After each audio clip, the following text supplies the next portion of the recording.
along for the ride. All right. Well, I was thinking, girls, today, I think that we need to put a little twist on our industry and what we see online and social media a lot. Because I feel like it could be negative. It could be a lot of just like people go on and bitch about like clients and coworkers and the industry in itself. And like, it's probably because they make $25,000 a year.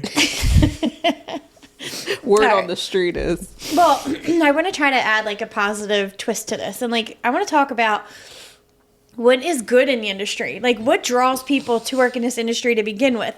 And then what opportunities do they get along the way? Because sometimes it's not always like, I'm just a hairstylist. Like, you go from a hairstylist to an owner to, you know, there's so many pathways in this industry. I want to talk about opportunities and to branch out and some personal things that might happen along the way when you're a stylist or even a front desk person or an associate, whatever you call yourself, but just within the four walls of a hair salon. Do you want to know what brought me into this industry? I do, actually. Yeah, I do. And if you tell me it's because I didn't want to go to college, I'm going to be like, you're just like everybody else. Please tell me it's Jackie Adorno's blazers. Well, Jackie knew how to party back in the day, and I'm like, that looks pretty fucking cool. Like, I get to wear what I want to work. I get to work, like, not a 9-to-5.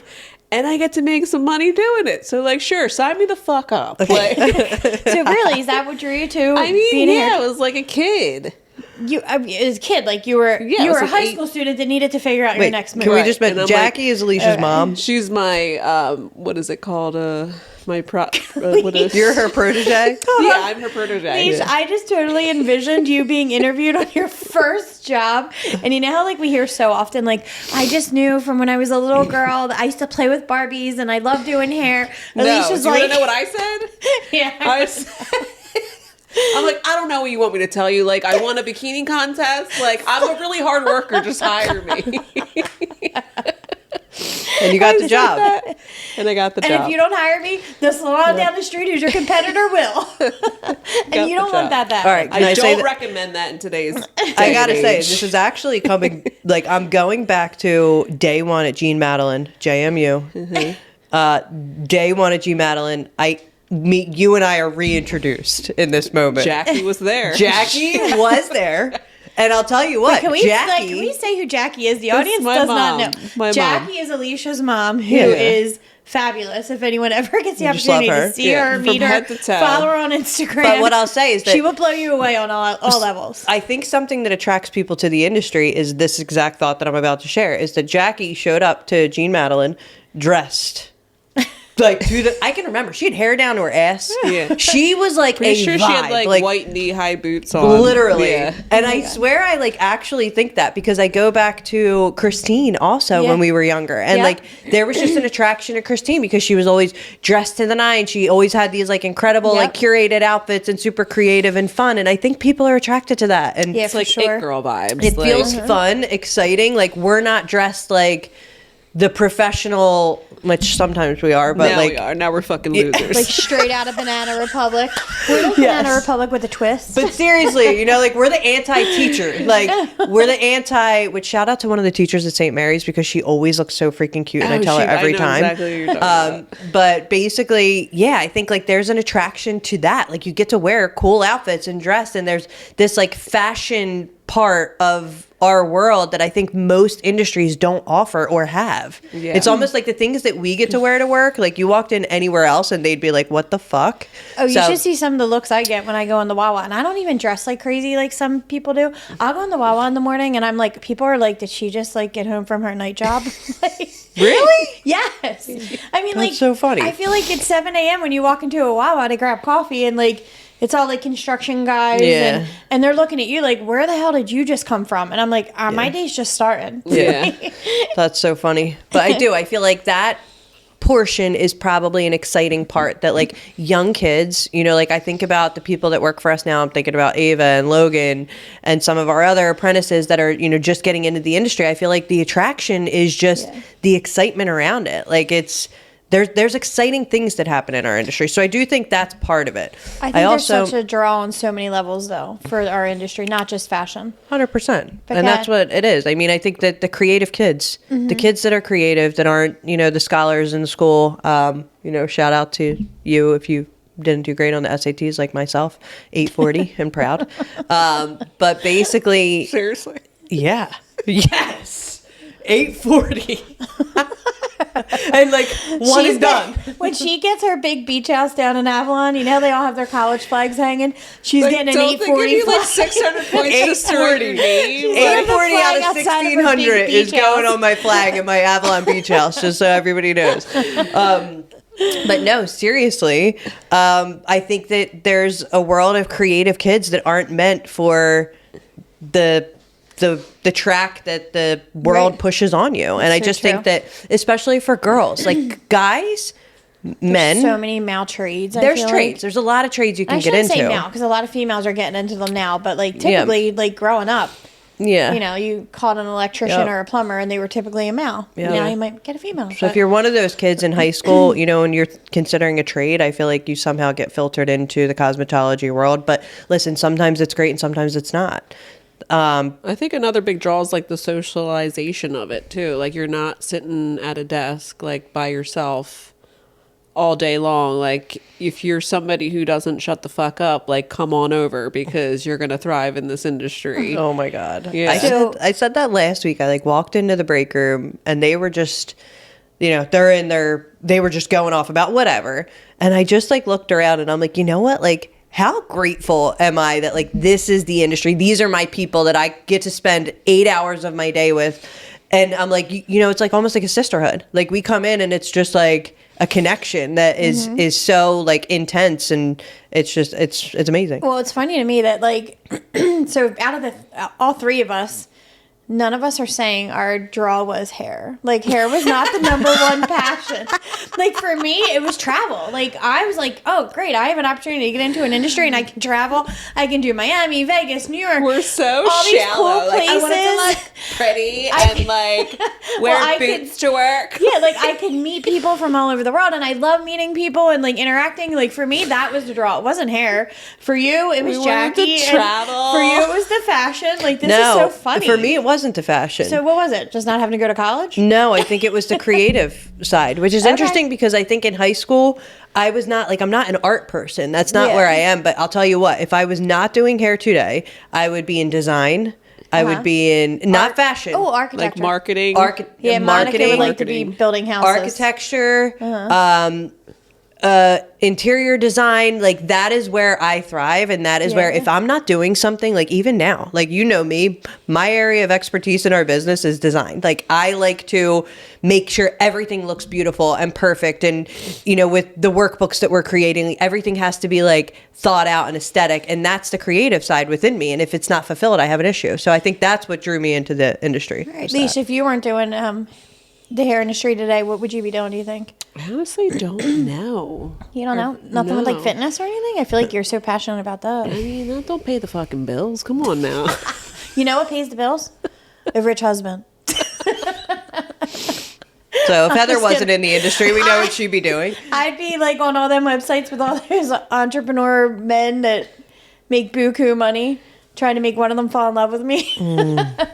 Yeah, I don't know. Like I always said, like I would be a nurse, but like, where's the? I don't think. Like I don't know. Like where's the growth in that? You know. All right, guys, you know me better than anyone. If I wasn't in the industry, where would I be really? You would be an event planner, I think. Yeah. Oh God, no. An What? event planner? I don't Yeah. know, like a chef. What? I don't Yeah. even cook that good.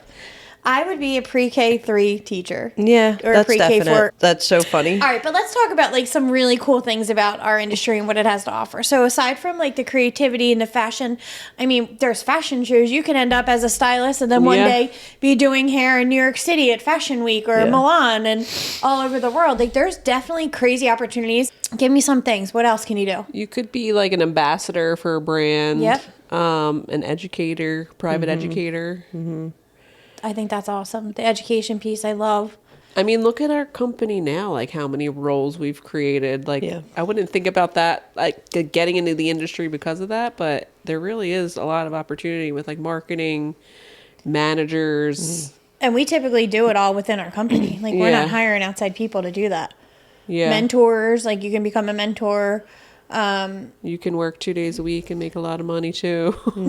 Well, that's honestly probably the biggest one. Like, I feel like when it comes down to it, and like I think, not that I want to brag about this, but I think the fact that we have people that work within our company that can work 2 days a week and clear $150,000 to $200,000 a year is like literally insane, guys. Like that's insane. And like, I mean, that alone. I mean, like I just think about these people who are able to spend 5 days at home with their kids and go to work 2 days and literally be the breadwinner in their family. Like it's like, it's insane. So I just think that there's the money, I wouldn't say is a major draw, but it's a definite benefit. There's also flexibility as far as timing. Like if you are somebody that can only work during the day, or like I can't work during the day because we don't have childcare, but my husband comes home, I can check in for a night shift or a weekend shift.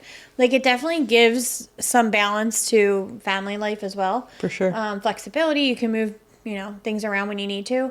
I know like traveling is a big thing in our industry, like going to classes. And where was your favorite place you ever traveled, or an opportunity that you got from this industry, and where did you go? Remember we went to Chicago? Chicago was your favorite place? No, not that it was our favorite, but it was a really cool opportunity. Wait, why did you go there? One of Alicia's clients was getting married in Chicago and wanted her to do her hair, and flew both of us out for the weekend to do hair in Chicago. And paid everything? And paid for everything. And you guys got to live it up at night after the wedding? Yeah. But like that was like, I think, when people are in, like, when they and have I was relationships, like honored that like she Yes. wanted me to come out to like do it. Well, too. how about your client that offered to take you on the cruise with her just so you could do her hair every day for her? Yeah, there were some offerings. I had one client offer me, I think she thought I was like her unofficial daughter, and was like, hey, I really want to go get a full like makeover transformation. Would you come with me and stay with me for a week when I get this surgery? I didn't end up going, but it was like crazy because I think people like, there's these insane relationships that are built in our industry. And that's another thing. I feel like one of the biggest benefits is just like the impact you have on people. The relationships that you build, because I said this recently, it's like, we might service 30 clients a week, and maybe they're not the most important person to us, but a lot of them, we're a really big part of their life. Yeah. Like we might be in their top 5 people that they trust. Like, I definitely feel that way, that there were some like really, really deep emotional relationships with clients. And like, I know that there's another side to that. I'm sure that people see it as a negative, but I feel like it's pretty impactful. I'm definitely going to get into that, but that's a little bit down the road for me right now. I still want to talk about, because I know that there is a lot of value behind that. I want to talk, though, about, like, opportunities that you might not have even seen coming. I mean, look like, did you at ever me. think that you'd be an owner one day? No, I want to know branching parts. out in all these different, Nope. It's wild, right? Yeah. I know. Yeah, but back to traveling real quick. Remember that class we went to in LA? And we were, like, in the basement of... Yeah, I remember that. When we were in a storage room, but hand painting balayage. That was the first time I balayaged. Was in that storage room in that hotel. Oh, my God. Yeah. Yeah, I think LA is very deceiving. I think people think, like, I mean, when I went to LA for a class, like, I thought I was going to be, like, at this, like, freaking Jenny Garth's house on 90210, like Jenny something like that. All right, I'm showing my age, but that's what I think of when I think of like California and Beverly Hills, because that's all I know about it, really. But we ended up like at the girl's house. She was teaching us makeup in her kitchen, and I'm like, this is where I'm at. But like, I don't know. It is what it is. Anyway, how about like Monica has a client. I'm not going to name any names, but he's kind of a big deal. Mm-hmm. Didn't he offer, was it you or Jen? He offered to take to like Punta Cana while he was filming for like a long time. Did he want you there for like a month straight or something with him? No, it was during COVID. He filmed a movie in Dominican Republic. It wasn't Punta Cana. Oh, okay. It was Dominican Republic. I don't even know. But he didn't offer me anything like that. It must have been Jen then. I know somebody. Well, he had his eyes on Jen. He wanted to steal her from me for a bit, which was problematic for several reasons. But because Jen's just like the best person ever, but also she's super talented. I think he had her eyes on her for that type of like services for his. But could you imagine just like checking out for a month and going with him and just doing hair and makeup and being creative every day on his scene, and like that would have been such an awesome opportunity. Yeah. But yeah, like I'm sure it's an opportunity she never saw coming. Like Yeah. she, you know, Yeah. who would have thought? There's so Yeah. many cool things you can do. So going kind of back to what you were just talking about, like, do you guys have any times in your career where like an opportunity arose that you may or may not have wanted to do, but then in the grand scheme and looking back, there was a much bigger picture there. Like you actually touched someone's life so much and had such an impact on them, and you didn't even realize it in the moment. Like I just feel like there's such beautiful moments in our industry, and they happen every day. Yeah. And sometimes like you're just not even realizing it. It might be something that you were dreading. Like I haven't. For instance, I'm going to give, but I want to hear you guys first. Anything that like a time in your career where you were like, wow, this was like, so glad I did this because it just impacted somebody so much. Yeah, I've had two right off the bat that I can talk about. One Yeah. was I had a little girl, not a little girl, she wasn't. She was at O'Hara. She was probably 14, maybe. She came in to me to get her hair cut and a consultation, and I didn't realize the severity of the situation, but she was a cancer patient who was super uncomfortable with her hair growing out, and I ended up doing a consultation. We trimmed her hair, and then we ended up ordering extensions, and we put extensions in the following week. But the moment that I saw that little girl's face when she looked in the mirror, and the mom, and like the gratitude that was felt in those moments, it was like that was an emotional ride that like I don't even think I was prepared for. I didn't realize the impact that like I was able to have on somebody. So I feel like that was one that definitely shaped me in that moment. You know, I was just like, holy shit, like this industry's so much bigger than what I think people give it credit for, because I was able to create confidence in a kid that was suffering. And those moments were like probably the most powerful moments for me, for her, for everybody. I mean, all three of us, the mom, me, and the daughter, I think all of us were just like, wow, like this was wild. So I feel like beautiful. that was, and that is something that we do every day. Like, I hate to say that, but like people are suffering like all day, every day. You know, we deal with clients that had a rough diagnosis and they're going to lose their hair. We're the ones talking to them. You know, they're the ones. I get the text messages. Hey, my sister just got diagnosed with breast cancer. Do you have time to talk to her? Absolutely. Get her on the phone with me. You know, like, because I've been there, and I haven't gone through it myself, but I've had millions of clients go through it. Not millions, but a lot of clients go through it. I know the successes. I know about cold capping and if it's successful or not, or if it's something that she can consider. Like, I'm able to make connections. I've done that before. I think that there's so much power in the beauty industry, and I don't think we get enough credit for it. We don't, and that's why I wanted to take time on this podcast, because I feel like a lot of stylists today might feel a little empty and just feel like I'm just a hairstylist. Like, and I think that a lot of people look at it like that. So I want to just exemplify how much more there is to just being a stylist. Like, it's moments like that like that is just like such a beautiful like miracle that you just performed, and you probably had no idea that you just performed a miracle on a little girl and gave her back hair and confidence and everything else. Yeah. I know you said you have another one, but Leash, do you have any that you can think of? Yeah, I remember a guy that came in to the salon and like insisted that I cut his hair in that back room that we had, and I was like, not gonna lie, like completely annoyed.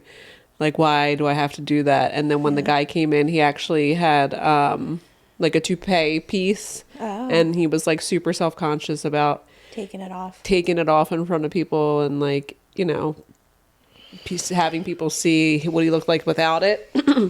But I did, you know, I wound up doing it, and like he was just so sweet and grateful, and like I wound up cutting his hair like for quite a bit after that, and it was just like kind of like a normal thing. But I just felt like, I think in a world that's like so fast paced, and like a lot of times we complain about some of the day-to-day stuff that we're dealt with as stylists, it's easy to fall into that trap. But I feel like those types of moments are what kind of grounds you and be like, wow, this is like why I do this. Yeah. That's amazing. Man, what was your other story? My other story was about a client who, it's hard for her. Not that I'm going to cry. I'm not going to cry. But she came to me. She wasn't financially like in a position to be coming to me, but she was saving up her money to come to me for her haircut. You know, like it was like, I'm going, like I really want to invest in this for myself. I want to make sure that it was a confidence thing, you know, like she was basically saving up her money to come to me for her visits. And I knew it was very much out of her budget, but I think those moments make you feel like you're changing this person's life. Like you're such a big part of her budget. She's making sure that she can afford to come see you because she wants your hands to help her get where she needs to be. Like those are the types of things that I think like really hit home and just make you feel like super valuable. That's what it is. They make you feel valuable. Yeah, I think it happens a lot.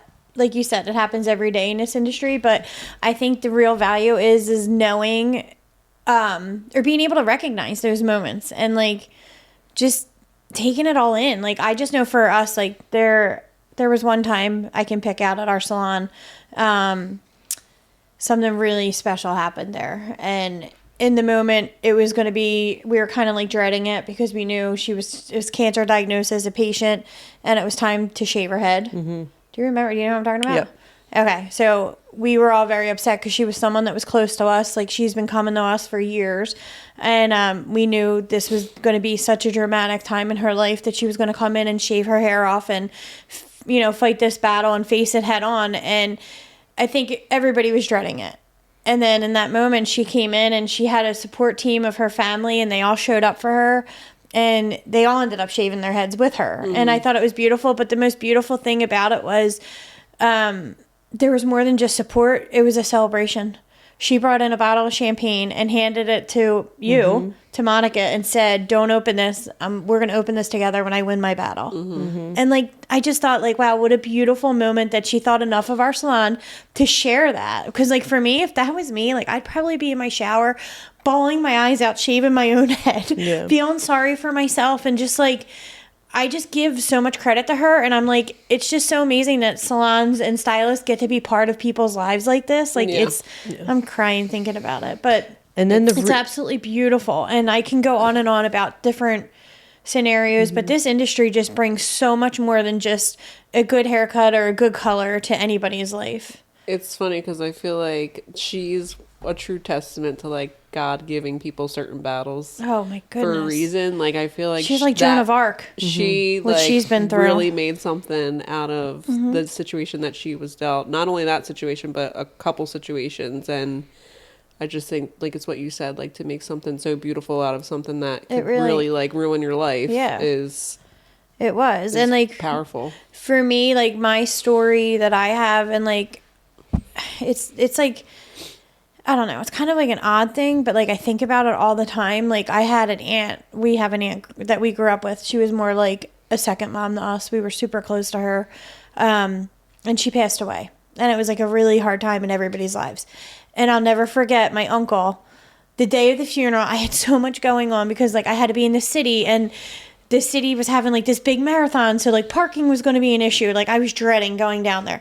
I had a flight I had to fly out on that night, and I was a single mom. I had the boys to deal with. So I wake up to a phone call from my uncle at like 5:30 in the morning, and he's like, Heath, I need your help. And I'm like, what's the matter? Like, oh my God, what's wrong? Like, and he's like, I saw Aunt Marion after, you know, the makeup artist and the hairstylist did her, you know, preparing her for the coffin and for the funeral. And he goes, and it doesn't look like her. And I can't let all these people come see her like this. She would be so mad at me, and oh my God, I need help. And like, in that moment, I just was like, why are you asking me? Like, why do I have to go do this? You know? But when I think about it now, and I'm like, you know what? Like my aunt probably gave him a sign, like she wanted me to do it. But that day, I don't know why my uncle called on me, but he did. And so I'm like, not going to let him down. I'm doing this for my aunt, like, you know, and it's like an uncomfortable thing when you're seeing like your aunt who's dead in a coffin, and that's uncomfortable to begin with. So I get my boys ready. I'm like, we gotta go. I gotta be down there. I gotta get there before everybody gets there. I gotta redo Aunt Marion's makeup. They're looking at me like I'm nuts. And we get down to the church in the city, and we walked in, the boys sat down, and I walked over to her, and I looked at her, and I was like, oh my God, like I gotta redo everything. Like everything was so bad. So I pull my kid out and I just like, I don't even know where I found the strength, but like I just laid over top of her. And I just remember resting my arm like on the side of her casket, and I just started to do like makeup a little bit at a time. And as I did it like more and more, like she just started to look alive again. Like it looked like her. And then I remember at one point, this is kind of funny because like I was like uncomfortable and I was trying to make light of it, and I was like talking to her along the way, and at one point I was doing her eyebrows and I'm like, don't worry, Aunt Mary, you're gonna have the best eyebrows you ever had, I promise. And I made sure I like traced them and stenciled them so perfect, and I'm like, these are the best eyebrows you ever got. Like, but for me, like in that moment, I didn't realize the impact I had on my uncle and my family and my mom. And I mean, I was in the church that whole day there, and I just kept hearing people being like, she looks beautiful. She looks like an angel. And that's all I wanted. And I'm like, I just felt like I gave so much back to somebody that wasn't even here. But, you know, it's just crazy, these beautiful moments that you get as a stylist or a makeup You're an artist. incredible Or storyteller. Yes. By the way. I'm an incredible storyteller? Yeah. Okay, Like, get I outta just here. put my arm on the casket. Well, I didn't know what to do with myself. Like, hold on. Did you ever, like, for me, like, I mean, when you do makeup, people are in front of you sitting up. I And never was did it with someone mahogany like oak, and it smelled of the Eucharist. the incense. The incense. No, it was a I was beautiful just in a moment for trance. me in my career in this industry that, like, I'll never forget. And I still don't really even know why I got that opportunity. And I feel like a lot of people probably question things, but. Well, bring the up thing that is- letter, that hairstylist letter. So yeah, this is the whole point of why I was talking about this. So Well, while you bring that up, I just want Go to ahead. note that like it's insane that these things happen all the time. Like this isn't Yeah. just like random. Like yes, for me in my career, maybe there's a handful of times that I've been dealt this, but within our salons, these things happen all the time. I mean, somebody came to me the other day and was like, I had to go shave somebody's head at their home. You know, God. like the people that are in this industry, like the impact that they have is insane. Well, I hope the stylists really recognize it and know like the impact that they're making on people, because I was reading a behind the chair post and it really like resonated with me, because I was just like, wow, this is such an impactful, beautiful moment for this stylist to get this letter. And I actually love that this man wrote this letter to her, or him, whoever it was, I'm not sure. Oh, it was a girl, Sarah. Okay, so Sarah. So whoever the stylist was, her name's Sarah, and she got a letter, and it said, I'm going to read it to you because I just think it's so beautiful. Dear Sarah, this is a little bit awkward, but I've waited a really long time to pass this on to you. So this was dated in 2020, the letter, so I'm not sure when he Just read actually it. mailed it. But anyway, my wife and I came in for haircuts shortly before Christmas of last year. My wife was suffering from dementia, and you treated her as if you'd been working with dementia patients all of your life. You let us sit next to each other, and when it came time for her cut, you turned her chair towards me so I could watch her expressions as you cut her hair. It turned out even better than I thought it would. Sadly, she died in March, and that haircut was one of the last best moments of her life. She felt so pretty. She visited the mirror in our bathroom several times during the day and would come out beaming. To see her so happy was priceless. Looking back, it was likely one of the dozen haircuts you gave that day, but one which revitalized a woman's sense of self and her singular beauty. I hope you always realize the power of your profession. It is so easy to take things like that for granted. Sincerely, a grateful customer. I'll cry right now. I know. So true, though. He's like, he probably did a dozen haircuts that day, Yeah. but really, like, that Have no idea. And that's what I'm saying. I hope that people are realizing every single person that sits in your chair, the impact you could have on them, and you don't even know it. Yeah. And like sometimes they tell you, sometimes they don't. Like that's why I think every single person that's in your chair should be treated like it's your mother, your aunt, your sister, like someone close to you. And I feel like that's where the connections are made. Yeah. I We think also- about with the impact, though, I think we didn't mention for opportunity, like, how much impact that some of the older stylists have on, like, the people and their peers that work under them. Like, and I feel like that was, like, one of the big things that changed my perspective on opening a salon, was, like, working with another, like, an assistant and, like, growing them and, like, teaching them things. And I'm like, oh, finding wow. a new passion. Yeah, like, it That was someone's just, looking up to you and right. yeah, Yeah. I love that I too. think that's super important. Yeah. Yeah. that was heavy. That was deep, right? But yeah, I just read that and I just was like, I need to talk about this on the podcast because I feel like it probably happens to so many people and they have no idea what they're dealing with. And I hate that a lot of people look at our industry as like, oh, we're just hair cutters, or, you know, they make like little bit of Subpar. money. Yes. Yeah. Like it's so like, we're just like, I don't even know the words I want to say without like insulting our industry even further. But I feel like our industry is one of the most beautiful industries that you can be in, because you know what? Like, beauty inside and outside matters to so many people, to everybody. It matters to everybody. And we get to be an instrument with it all. So true. So, I love that. and we don't only help people feel beautiful outside, it's on the inside as well. Yep. I realized today you're the CVO. I'm the CCO. The Chief Caring Officer. Chief Compassion Officer. Yeah. I bring the compassion to the table. All right. Well, thanks so much for joining us today and listening to these beautiful stories that we shared. If you're in this industry, please know that you make such a bigger impact on people's lives than you'll ever realize. And I hope that one day you can realize it.